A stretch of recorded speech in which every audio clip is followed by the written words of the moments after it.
بسم اللہ الرحمن الرحیم۔ شداد کون تھا اور اس نے جنت کیسے بنائی تھی اور اس کا کیا انجام ہوا تھا؟ دلچسپ قصہ مکمل آخر تک ضرور سنیں۔ قصہ شروع کرنے سے پہلے میری دعا ہے کہ اللہ ہمارے والدین کو سلامت رکھے، آمین۔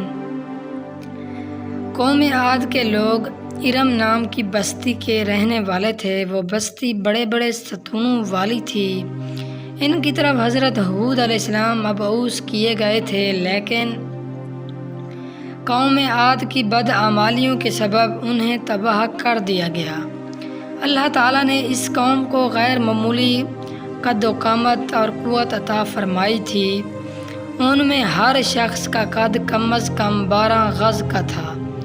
طاقت کا یہ حال تھا کہ بڑے سے بڑا پتھر جس کو کوئی آدمی مل کر بھی نہ اٹھا سکے، ان کا ایک آدمی ایک ہاتھ سے اٹھا کر پھینک دیتا تھا۔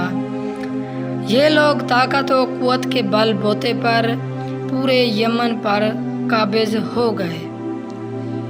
2 بادشاہ خاص طور پر ان میں بہت جاہ و جلال والے تھے۔ وہ دونوں بھائی تھے، ایک کا نام شدید تھا جو بڑا تھا، دوسرے کا نام شداد تھا جو اس کے بعد تخت نشین ہوا۔ یہ دونوں وسیع علاقے پر قابض ہو گئے اور انہوں نے بے شمار خزانے جمع کر لیے تھے۔ دنیا کے کئی بادشاہ اس کے بعد گزار تھے۔ اس دور میں کسی بادشاہ میں اتنی جرأت و طاقت نہیں تھی کہ شداد کا مقابلہ کر سکے۔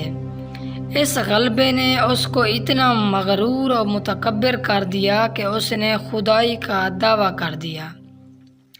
اس وقت کے علماء نے شداد کو بہت سمجھایا اور اللہ کے عذاب سے ڈرایا، تو وہ کہنے لگا کہ جو حکومت و دولت اور عزت اس کو اب حاصل ہے، اس سے زیادہ اللہ تعالیٰ کی عبادت کرنے سے کیا حاصل ہوگا؟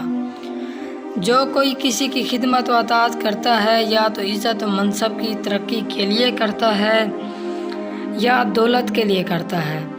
مجھے تو یہ سب کچھ حاصل ہے، مجھے کیا ضرورت کہ میں کسی کی عبادت کروں؟ حضرت ہود علیہ السلام نے بھی اسے سمجھانے کی کوشش کی، لیکن بے سود۔ سمجھانے والوں نے یہ بھی کہا کہ یہ حکومت و دولت ایک فانی چیز ہے، جبکہ اللہ کی اطاعت میں اخروی نجات اور جنت کا حصول ہے، جو دنیا کی ہر دولت سے بہتر اور زیادہ قیمتی ہے۔ اس نے پوچھا کہ یہ جنت کیسی ہوتی ہے، اس کی تعریف اور خوبی بتاؤ۔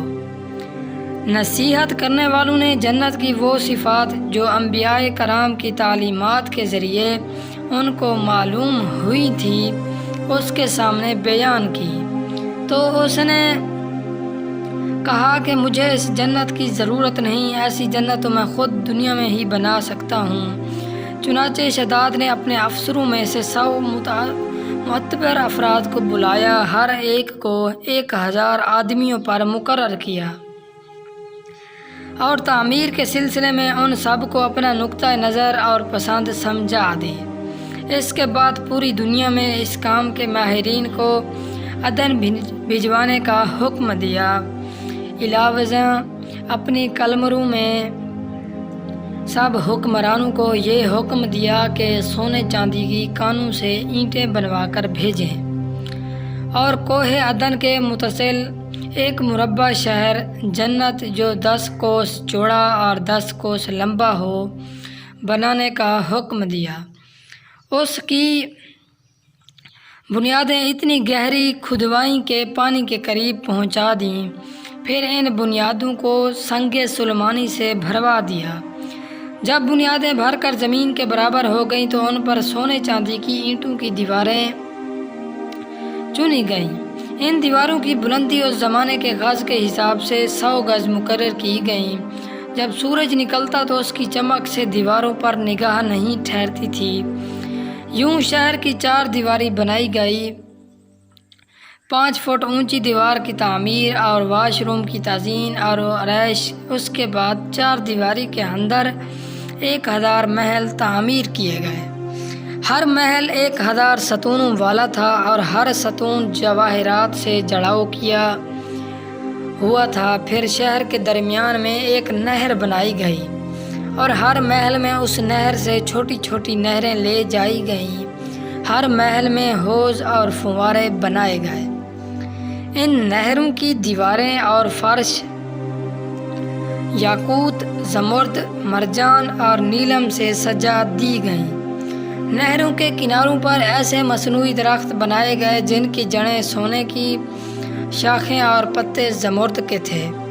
ان کے پھل موتی اور یاقوت اور دوسرے جواہرات کے بنوا کر ان پر ٹانک دیے گئے۔ شہر کی دکانوں اور دیواروں کی مشک و زعفران اور عنبر و گلاب سے سجایا گیا۔ یاقوت و جواہرات کے خوبصورت پرندے چاندی کی اینٹوں پر بنوائے گئے جن پر پہرے دار اپنی اپنی باری پر آ کر پہرے کے لیے بیٹھتے تھے۔ جب تعمیر مکمل ہو گئی تو حکم دیا کہ سارے شہر میں ریشم و زردوزی کے قالین بچھا دیے جائیں۔ پھر نہروں میں سے کسی کے اندر میٹھا پانی، کسی میں شراب، کسی میں دودھ اور کسی میں شہد و شربت جاری کر دیا گیا۔ بازاروں اور دکانوں کو کم خواب و زربفت کے پردوں سے آراستہ کر دیا گیا۔ ہر پیشہ و ہنر والے کو حکم ہوا کہ اپنے اپنے کاموں میں مشغول ہو جائے اور یہ کہ اس شہر کے تمام باسیوں کے لیے ہر وقت ہر نوع و قسم کے پھل میوے پہنچا کرے۔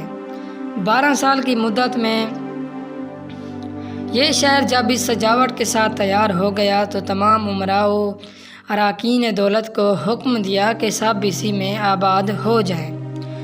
پھر شداد خود اپنے لاؤ لشکر کے ہمراہ انتہائی تکبر اور غرور کے ساتھ اس شہر کی طرف روانہ ہوا۔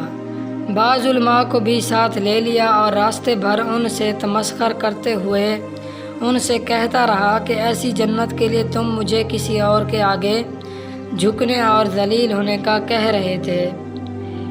میری قدرت و دولت تم نے دیکھ لی۔ جب قریب پہنچا تو تمام شہر والے اس کے استقبال کے لیے شہر کے دروازے کے باہر آ گئے اور اس پر جواہر نچھاور کرنے لگے۔ اسی ناز و ادا سے چلتے ہوئے جب شہر کے دروازے پر پہنچا تو روایت ہے کہ ابھی اس نے گھوڑے کی رکاب سے 1 پاؤں نکال کر دروازے کی چوکھٹ پر رکھا ہی تھا کہ اس نے وہاں پہلے سے ایک اجنبی شخص کو کھڑے ہوئے دیکھا۔ اس نے پوچھا تو کون ہے؟ اس نے کہا میں ملک الموت ہوں۔ پوچھا کیوں آئے ہو؟ اس نے کہا کہ تیری جان لینے آیا ہوں۔ شداد نے کہا مجھ کو اتنی مہلت دے دو کہ میں اپنی بنائی ہوئی جنت کو دیکھ لوں۔ جواب ملا کہ مجھ کو حکم نہیں۔ پھر شداد نے کہا کہ چلو اس قدر ہی فرصت دے دو کہ گھوڑے سے اتر آؤں۔ ملک الموت نے جواب دیا کہ اس کی بھی اجازت نہیں۔ چنانچہ ابھی شداد کا 1 پاؤں رکاب میں اور دوسرا چوکھٹ پر ہی تھا کہ ملک الموت نے اس کی روح قبض کر لی۔ پھر حضرت جبرائیل علیہ السلام نے بڑے زور سے ایک ہولناک چیخ ماری کہ اسی وقت تمام شہر اپنی عالی شان سجاوٹوں کے ساتھ ایسا زمین میں سمایا کہ اس کا نام و نشان تک باقی نہ رہا۔ قرآن پاک میں اس کا ذکر اس طرح ہوا ہے۔ ترجمہ: وہ جو علم تھے بڑے ستونوں والے اور شہروں سے اس کے مانند کوئی شہر و شاندار نہ تھا۔ شداد اور اس کی جنت کا انجام معتبر تفاسیر میں لکھا ہے کہ بادشاہ اور اس کے لشکر کے ہلاک ہو جانے کے بعد وہ شہر بھی لوگوں کی نگاہوں سے اوجھل کر دیا گیا، مگر کبھی کبھی رات کے وقت عدن اور اس کے ارد گرد کے لوگوں کو اس کی کچھ روشنی اور جھلک نظر آ جاتی ہے، اور یہ روشنی اس شہر کی دیواروں کی ہے۔ حضرت عبداللہ بن قلابہ جو صحابی ہیں اتفاق سے ادھر کو چلے گئے۔ اچانک آپ کا ایک اونٹ بھاگ کر چلا گیا۔ آپ اس کو تلاش کرتے کرتے اس شہر کے پاس پہنچ گئے۔ جب اس کے میناروں اور دیواروں پر نظر پڑی تو آپ بے ہوش ہو کر گر پڑے۔ جب ہوش آیا تو سوچنے لگے کہ اس شہر کی صورتحال تو ویسے ہی نظر آتی ہے جیسے حضرت محمد صلی اللہ علیہ وآلہ وسلم نے ہم سے شداد کی جنت کے بارے میں بیان فرمایا تھا۔ یہ میں خواب دیکھ رہا ہوں یا اس کا کسی حقیقت سے بھی کوئی تعلق ہے؟ اسی کیفیت میں اٹھ کر وہ شہر کے اندر گئے۔ اس کے اندر نہریں اور درخت بھی جنت کی طرح کے تھے، لیکن وہاں کوئی انسان نہیں تھا۔ آپ رضی اللہ تعالیٰ عنہ نے وہاں پڑے ہوئے کچھ جواہرات اٹھائے اور واپس چل دیے۔ وہاں سے وہ سیدھے اس وقت کے دارالخلافہ دمشق میں پہنچے۔ حضرت امیر معاویہ رضی اللہ تعالیٰ عنہ وہاں موجود تھے۔ وہاں جو کچھ ماجرا ان کے ساتھ پیش آیا تھا تو انہوں نے بیان کیا۔ حضرت امیر معاویہ نے ان سے پوچھا کہ وہ شہر آپ نے حالت بیداری میں دیکھا تھا کہ خواب میں؟ حضرت عبداللہ نے بتایا کہ بالکل بیداری میں دیکھا تھا۔ پھر اس کی ساری نشانیاں بتائیں کہ وہ عدن کے پہاڑ کی فلاں جانب اتنے فاصلے پر ہے، ایک طرف فلاں درخت اور دوسری طرف ایسا کنواں ہے، اور یہ جواہرات و یاقوت نشانی کے طور پر میں وہاں سے اٹھا لایا ہوں۔ حضرت امیر معاویہ رضی اللہ تعالیٰ عنہ یہ ماجرا سننے کے بعد نہایت حیران ہوئے۔ پھر اہل علم حضرات سے اس بارے میں معلومات حاصل کی گئیں تو کیا واقعی دنیا میں ایسا شہر بھی کبھی بسایا گیا تھا جس کی اینٹیں سونے چاندی کی ہوں؟ علماء نے بتایا کہ ہاں، قرآن میں بھی اس کا ذکر آیا ہے، مگر اللہ تعالیٰ نے اس کو لوگوں کی نگاہوں سے چھپا دیا ہے۔ علماء نے بتایا کہ حضرت محمد صلی اللہ علیہ وآلہ وسلم نے یہ بھی فرمایا ہے کہ میری امت میں سے ایک آدمی اس میں جائے گا اور وہ چھوٹے قد، سرخ رنگ کا ہوگا، اس کے ابروں اور گردن پر 2 تل ہوں گے۔